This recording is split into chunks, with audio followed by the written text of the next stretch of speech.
What's up, you sweaty nerds and greasy degenerates? So we just got another news drop for Honkai Star Rail in the form of Ruan Mei's character preview. We get some traces and stuff like that that wasn't in the special programming, and we also got one for her light cone. We have a lot of information from her light cone that is great to have, including the multipliers. We have everything we need to know about her light cone sitting right here in front of us right now. So we're going to take a look at this first, because this is obviously the most exciting news, because we get literally all the information that we want, and you can decide for yourself whether you want to pull this or not. And then, of course, we'll go over the character preview as well as soon as we go over the light cone. And I will make a separate video about whether it is worth pulling this light cone or not. This one is just going to be going over the information on it. However, I will show you briefly another really good light cone that you could use on her as well. Depending on what you're doing, you may actually want to use that one over this. Let's read it. It increases the wearer's break effect by 60%, and when the wearer uses their ultimate, it increases all allies' damage by 24%, lasting for 3 turns. Should the wearer's break effect exceed or equal 150%, one skill point will be recovered. During the start of every wave, all allies regenerate 10 energy. Effects of the same type cannot stack. So there is a lot to unpack there. Why do I keep clicking on that? So the one thing about this, though, is that, believe it or not, Memories of the Past and Meshing Cogs, but Memories of the Past is better, actually are better at gaining her energy than her signature. Because check this out. It increases the wearer's break effect by 56%, almost the same as her signature light cone. And when the wearer attacks, it additionally regenerates 8 energy. This effect cannot be repeatedly triggered in a single turn. Every time Ruan Mei attacks, she'll get 8 energy. She only has one attack. It's her basic attack. Her skill does not deal damage. Her ultimate does not deal damage. So it's only going to take effect when she uses her basic attack. But after Ruan Mei uses her skill, she will switch to using her basic attack for several turns before then switching back to using her skill again for 1 turn. So this technically is probably going to be more skill point efficient, not skill point efficient, more energy efficient for your Ruan Mei than her signature would be. However, her signature light cone gives 10 energy to all allies. That is pretty darn good. And depending on how powerful your teams are and how well built and how well you can synergize and how well you can handle your combat, you might be able to clear waves potentially pretty quickly and get this 10 energy pretty consistently. But I will say that more than likely, Memories of the Past will be the best energy efficient option for your Ruan Mei, but it's only going to be energy efficient for her. The 10 energy does spread to all allies from her signature, so it's really up to you what you want to do. That's not the best part of this light cone, though. The best part is the second part here. When the wearer uses their ultimate, it increases all allies' damage by 24%, lasting for 3 turns. That is the sauce on this light cone. It is that part right there. Sure, this 60% break effect is great, but again, you get 56 from Memories of the Past. Like, it's basically the same amount. The best part is this buff. This buff lasts for 3 turns. That's bonkers. And I just put out a build guide for Ruan Mei literally yesterday, going over how you can build a 4-turn or 3-turn ultimate with Ruan Mei. So go check the pinned comment and description below if you're interested in that. However, that math in that build guide was made using light cones such as Memories of the Past. It was not made with math using this particular light cone, her signature. And something to be aware of, because this signature is not as energy efficient for her, you might not be able to get the 3-turn cycle with her that you want as consistently as you want. You might have to alter the build a little bit in order to make that happen. So just be aware of that. However, that being said, I think that even if you miss the 3-turn ult and it takes you 4 turns, this damage multiplier buff for 3 turns is worth it. It is actually a very, very solid buff. On top of everything that she's already providing you, this 24% is going to be massive. It goes to all allies and it lasts for 3 turns. Oh, it is an amazing buff. And our Ruan Mei is probably going to have over 150% break effect because we're aiming for 180% break effect. So this will probably be active all the time. So every time you ult, you'll gain a skill point back too. Skill point efficiency and buff. She does it all. She's cracked.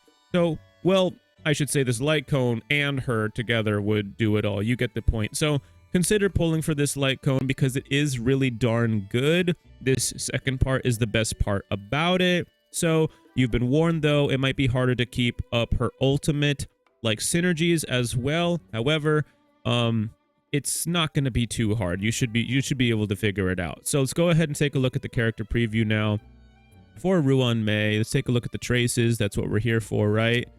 So one thing to keep note of is that something that wasn't in the special programming is that she also can buff your speed as well. That wasn't in the special programming from before, so I just wanted to point that out in case they don't hear in the special in this little preview. So her traces, it increases the break effect for all allies. This is a great trace. She's already doing that, and she's just going to get to do it even more. This is an incredibly powerful trace. This is static, by the way. It's always there, so that's great. Ruan Mei regenerates energy at the start of every turn. Just so that you guys are aware, this particular energy regeneration rate does not affect my build guide. The math in my build guide is still correct, so again, check the pinned comment and description below for that build guide if you're interested in that. Again, this energy regen does not affect the ultimate turn order that I put into that guide. Now let's take a look at this other trace that we have here. In battle, when Ruan Mei's break effect is greater than a certain percentage, every percent that it exceeds that percentage will allow her skill to additionally increase her allies' damage to a certain amount. So I'll try to break this down because Hoyoverse is being very sneaky and wording this so badly. Because of how sneaky they are being, they don't want to give us the multipliers. So I'll just let you guys know that there is a certain amount of break effect that we're aiming for. Nudge, nudge, wink, wink. And beyond a certain point, which I can't tell you, every stack of energy, every stack of break effect you get will increase your overall damage up to a certain point, so it does eventually get capped. So we are aiming for a certain amount of break effect, but I can't really tell you 100% what that is based on this information here. But build a lot of break effect on your Ruan Mei, okay? Now, we are getting a new weekly boss, so you can't day one, frame one instantly build your Ruan Mei all the way up, at least not for her traces, because you will need to farm out the new boss enemy in order to be able to do so. So just be aware of that. You will need to farm a new enemy to fully level up her traces. Let's take a look at her technique. A lot of this we went over in the special programming. As far as I know, none of this has actually changed, so I'll just read through it pretty quickly here. Just be aware, this technique, only this first sentence is actually her technique, okay? The rest of this entire paragraph does not actually work unless you are in simulated universe. So, her skill at the start of the next battle automatically triggers Ruan Mei's, her technique. At the start of battle, it automatically triggers Ruan Mei's skill for one time without using skill points. So if you use her technique, it will literally activate her skill at the start of battle without you using a skill point. It'll just cost you a technique instead. Again, everything else I'm about to read does not normally work and will only work in simulated universe. Anyways, let's move forward. When Ruan Mei has Silken Serenade, allies actively attacking enemies will always be regarded as attacking their weakness to enter battle, and this attack can reduce all enemies' toughness regardless of weakness types. So it's an AoE toughness break. An AoE toughness break is nuts. If weaknesses are broken in this way, trigger the weakness break effect corresponding to the attacker's type. So if you are using a quantum ally to break the enemy's type or to start battle, you will get a quantum weakness break on all allies potentially. You could also use imaginary. You get the picture. Use whichever weakness break effect you like the most. I prefer quantum and imaginary. Those are the best in my opinion. Unless I'm running a DOT team, then of course bleed will be a really good option. For every blessing in possession, up to a certain amount, additionally increases the toughness reducing damage of this attack. After breaking an enemy's target's weakness in this way, it additionally deals damage to enemy targets break damage based on Ruan Mei's ice break damage, and you're going to have a ton of ice break on your Ruan Mei because she's going to be built for super duper high break effect. So something to be aware of is that for every blessing you get, you will increase the toughness reducing damage that you have when you are using this effect. So in late stages of Simulated Universe, you will be able to more efficiently toughness break enemies through this effect. So by the time you're on like the last couple of sections of Simulated Universe, it's likely that you are weakness breaking literally every enemy on the field, and that might include the bosses too, which is insane. They basically don't get to have a turn 1, and that's nuts. So she has a basic attack, of course, very cool, very nice. Ice damage to a target enemy, very cool. She also has a talent, which increases the speed for your entire team, excluding her. So she doesn't get the speed buff, but that's probably going to be fine because you're probably going to want to build a lot of speed on her anyway. And it does it by a certain amount that they won't tell us because apparently Hoyoverse hates us. And when allies break an enemy target's weakness, Ruan Mei deals damage or break damage based on her ice break damage to that target. Again, it's going to be a lot because she's going to be built for very high break effect. So this is her skill.